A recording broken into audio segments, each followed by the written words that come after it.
Hello नमस्कार, मी रोहिणी परत एकदा तुमचं स्वागत करते माझ्या चॅनलवर. आणि ह्या चॅनलवर परत बऱ्याच दिवसांनी व्हिडिओ करते मी, कारण मध्येच गायब होऊन जाते माझ्या मराठी चॅनलवर. आणि हिंदी चॅनलवर सध्या व्ह्यूज छान येत आहेत, म्हणून मी त्याच्यावर थोडं काम करत होते. आणि यावर तुम्ही अभिप्राय आता देणं परत बंद केलं आहे, म्हणून मग मी विचार केला की चला थोडासा वेळ घेऊया आणि मग एक छानपैकी व्हिडिओ करूया तुमच्यासाठी. तर आजचा व्हिडिओ खूप छानपैकी घेऊन आलेली आहे. व्हिडिओ मस्त आहे, पूर्ण बघा, ऐका, तुम्हाला खूप मस्त वाटेल, छान वाटेल. तर आपल्या आयुष्यात जो कोणी व्यक्ती येतो, मग तो कोणी असू दे, आपला लाईफ पार्टनर असू दे, आपली मुलं असू दे, आपले आईवडील असू दे, आपला बॉस असू दे, आपलं कलिग असू दे, कोणीही असू दे, तर तो व्यक्ती आपल्या आयुष्यात कसा येतो. तर आपल्या आयुष्यात कुठे ठरलेलं नसतं किंवा कोणी ठरवत नाही की ती व्यक्ती आपल्याकडे या दिवसाला येणार आहे, किंवा असं तुम्ही ठरवता की ओके ह्या दिवशी माझा इंटरव्ह्यू आहे आणि मीही माझ्या बॉसला ह्या दिवशी भेटणार आहे, किंवा माझ्या नवीन कामात मी ह्या व्यक्तींना भेटणार आहे. हे तुम्ही ठरवता, पण हे ॲक्च्युली तुम्ही ठरवलेलं नसतं. हे कोणीतरी वरती कुठेतरी कधीतरी ठरवून दिलेलं असतं. तुम्ही आज कोणते आईवडील निवडलेले आहेत, किंवा तुमचे कोणते भाऊ बहीण म्हणून आलेले आहेत, हे तुम्ही ठरवता का? हे तुम्ही नाही ठरवत. कारण हे ब्रह्मांड कुठेतरी, तो युनिवर्स, आपला तो देव आपल्यासाठी काहीतरी कुठेतरी नेमून ठेवलेलं असतं. कारण ही लोक जी आपल्याला भेटतात, ही आपल्या कर्मानुसार आपल्याला भेटतात, आणि त्या कर्मानुसार त्या कर्मांची फळं आपल्याला भोगावी लागतात. म्हणून आपल्या वाटेला अशा वेगळ्या वेगळ्या व्यक्तींचा साठा आपल्याकडे असतो. कोणाचा नवरा चांगला असतो, कोणाचा नवरा वाईट असतो, कोणाचा भाऊ चांगला असतो, कोणाचा भाऊ अगदी त्याला विचारतच नाही, कोणाची बहीण इतका जीव लावते, कोणाची बहीण त्याला बघतच नाही, आई अशी असते, कोणाची आई इतकी जीव लावते की फार शेवटपर्यंत तिचा सहवास त्यांना मिळतो. आणि काही आया अशा असतात ज्यांना त्यांच्या त्यांचं नातं कुठेतरी तुटून जातं, कुठेतरी ते राहून जातं. तर ह्या गोष्टी का घडतात? तर जो व्यक्ती आहे आणि त्या व्यक्तीचं त्या दुसऱ्या व्यक्तीशी जे नातं आहे, ते नातं आधी कुठेतरी होतं.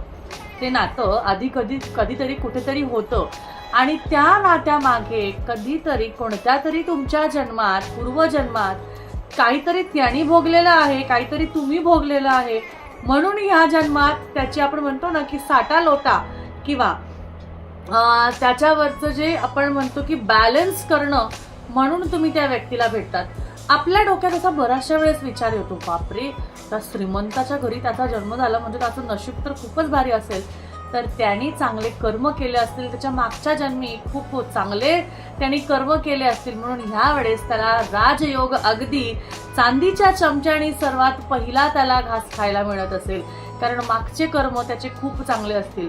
आणि त्याचबरोबर आपण एखादा गरीब व्यक्ती खूप त्रासातून जातोय, त्याला खूप यातना होत आहेत, अशी लोक जेव्हा आपण बघतो तर आपण म्हणतो, बापरे, किती ह्याची यातना, किती ह्याच्या गोष्टी, का नाही देव ह्याच्यावर दया करत? तर का नाही करत?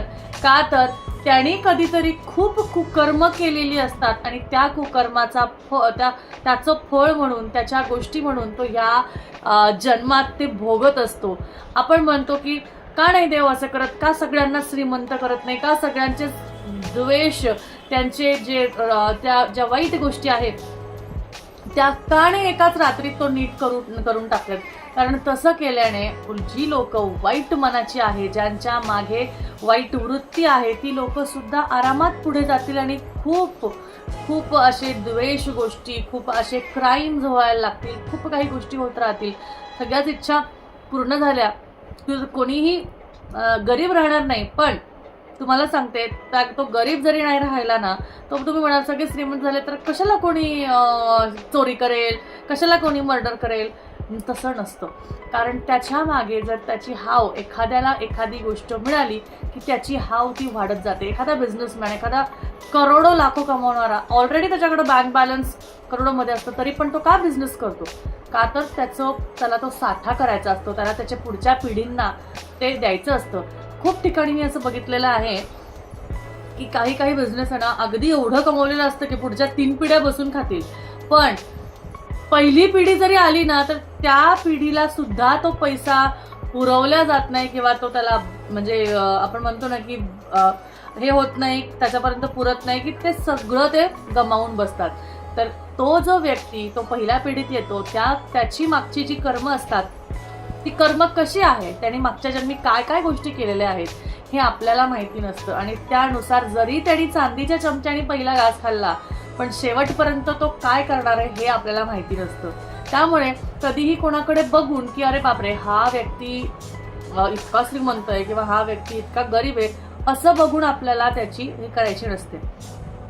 आपल्या आयुष्यात जो कोणी लाईफ पार्टनर येतो, आपल्या आयुष्यात जे कोणी आई वडील असतात, आपल्या आयुष्यात जे कोणी आपले भाऊ बहीण टीचर जे कोणी असतं त्यांना तिथेच आपण थँक्यू म्हणायला हवं, तिथेच आपण कृतज्ञ व्हायला हवं. का तर ह्या जन्मात जी काही कर्म आपण करूयात, आता ठीक आहे आजचा दिवस, आजच्या दिवसाच्या आधी ज्या काही वाईट गोष्टी मी केल्या असतील त्यासाठी होओपोनोपोनोची जी प्रेयर आहे ती तुम्ही म्हणायला हवी. मी तुम्हाला सांगते त्यामध्ये काय असतं, सॉरी प्लीज फॉरगिव्ह मी असं म्हणून तुम्हाला त्याचं आहे असं की sorry please forgive me, I love you, please forgive me, माझ्या चुका माफ करा. त्याची एक खूप छान प्रेयर आहे, आता मला ती आठवत नाहीये. कारण शक्यतो मी तुम्हाला सांगू का, मी कुठलीही प्रेयर टेक्निक वाईज करण्यापेक्षा मी सरळ म्हणते की माझ्याकडून ज्या चुका झालेल्या आहेत त्याच्यासाठी मला माफ करावं. न कळत माझ्याकडनं ज्या चुका घडलेल्या आहेत त्या तुम्ही त्याच्यातनं मला कसा मार्ग काढायचा आहे ते तुम्ही मला समजून सांगावं. मी माझ्या स्वामींकडे म्हणते, मी कोणतेही आपले गुरु असतात, आपले देव असतात, त्यांना म्हणते की ठीक आहे आजपर्यंत ज्या मी चुका केल्या त्या तुम्ही पदरात घ्या, पण ह्यापुढे मला चांगले कर्म करण्यासाठीच ताकद द्या, शक्ती द्या असं मी म्हणत असते. कारण काय असतं ही टेक्निक तर आपण पुस्तकांमधनं शिकलेलोच आहे, पण त्या टेक्निकसाठी आपल्याला तसंच म्हणायला हवं का, क्षमा प्रार्थना तशीच करायची का की जशी आपल्याला सांगितली आहे तशी, तर असं नाही. तर तुम्हाला सांगते गरज नाही, तुम्ही तुमच्या मनाप्रमाणे, तुमच्या आयुष्यात तुमच्या इच्छेप्रमाणे तुमच्याकडे जी काही इच्छा येईल, जे काही शब्द येतील ते तुम्ही वापरू शकता.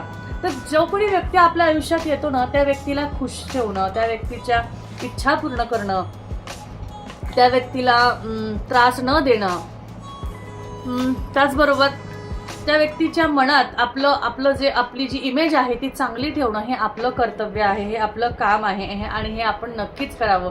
कारण काय होतं ना, कोणालाही ज्यांना आपण कधी दुखवतो किंवा त्रास देतो त्याच्याने आपल्याला स्वतःलाही थोड्या वेळासाठी त्रास होतो आणि आपण त्याने आपले कर्म बांधतो, चांगले असो वाईट असो आपण त्याने हे कर्म बांधतो आणि त्यामुळे त्याचा त्रास आपल्याला 1 दिवस 2 दिवस 4 दिवस होतो आणि आपण विसरून जातो, मग ती गोष्ट पुढे चालत असते. त्याच्यामुळे ब्रह्मांड ठरवतो की तुम्हाला कोणत्या व्यक्तीला कधी भेटायचं आहे, कधी काय करायचं. कारण तुमच्या कर्मानुसार, म्हणजे आता बघा मागच्या जन्मी जर का तुम्ही काही वाईट केलं असेल तर या वर्षी तुम्हाला तो व्यक्ती भेटून तुमच्याकडनं ते सगळं पार पाडून घ्यायचं असेल, तुमच्याकडनं ते कर्म करून घ्यायचं असेल म्हणून त्या व्यक्तीचा समावेश तुमच्या ह्याच्यात आहे.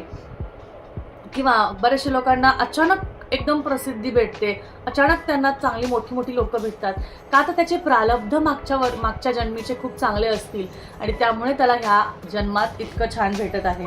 तर तुम्हाला सांगते आपण काय म्हणायला हवं. आता समजा ठीक आहे होओपोनोपोनोची प्रेयर जी आहे ती मी तुम्हाला सांगते की तुम्हाला नक्की काय म्हणायचं आहे. तर I am sorry please forgive me, thank you, I love you. I am sorry please forgive me, thank you, I love you. इतकं सोपं तुम्हाला म्हणायचं असतं. आय एम सॉरी, मला माफ करा, मला खरंच माफ करा, मला क्षमा करा आणि मी कृतज्ञ आहे, मला माफ करा. आणि त्याचबरोबर मी तुमच्या सर्वांवर प्रेम करतो, माझ्या प्रेमापोटी मला माफ करा, माझी जी कुकर्म आहे त्याला पदरात घ्या आणि माझ्या चांगल्या गोष्टींचा आता चांगला बँक बॅलन्स क्रिएट करा आणि त्याचबरोबर माझ्या पुढच्या आयुष्याला एक गती द्या. अशा पद्धतीने तुम्हाला होओपोनोपोनोची जी प्रेयर आहे ती करता आली तर रोज करावी. फक्त आपल्याला काय म्हणायचं आहे, I am sorry please forgive me, thank you, I love you, एवढंच म्हणून तुम्हाला पुढे जायचंय. कारण खूप साध्या सोप्या गोष्टी आहे आपल्याला करायच्या. तुम्ही तुमच्या दिवसभरात येणार जेवढे थँक्यू, मी तुम्हाला सांगते एखाद्या देवाचा जप न करता तुम्ही फक्त thank you, thank you God, thank you universe, thank you Swami, thank you ज्यांना कोणाला मानता, thank you thank you thank you thank you thank you एवढं जेवढं म्हणाल आणि जेवढं जास्त I am sorry sorry sorry sorry sorry माझ्याकडनं खूप चुकलं, मला माफ करा, जेवढं थँक्यू आणि जेवढं सॉरी तुम्ही वापराल ना तेवढ्या तुमच्या गोष्टी. पण असं नाही चुका करायच्या आणि सॉरी म्हणायचं, असं नाही. थँक्यू अति जास्ती म्हणायचं, सॉरी कमीत कमी म्हणायचं. कारण आपल्या हाताने कमी चुका व्हायला पाहिजे आपण असा विचार करायचा. तर चला आजच्या व्हिडिओमध्ये मला वाटतं एवढी माहिती तुम्हाला आवडली असेल. काही स्पेसिफिक माहिती हवी असेल तर नक्कीच मला कमेंटमध्ये विचारा. परत भेटूया. धन्यवाद.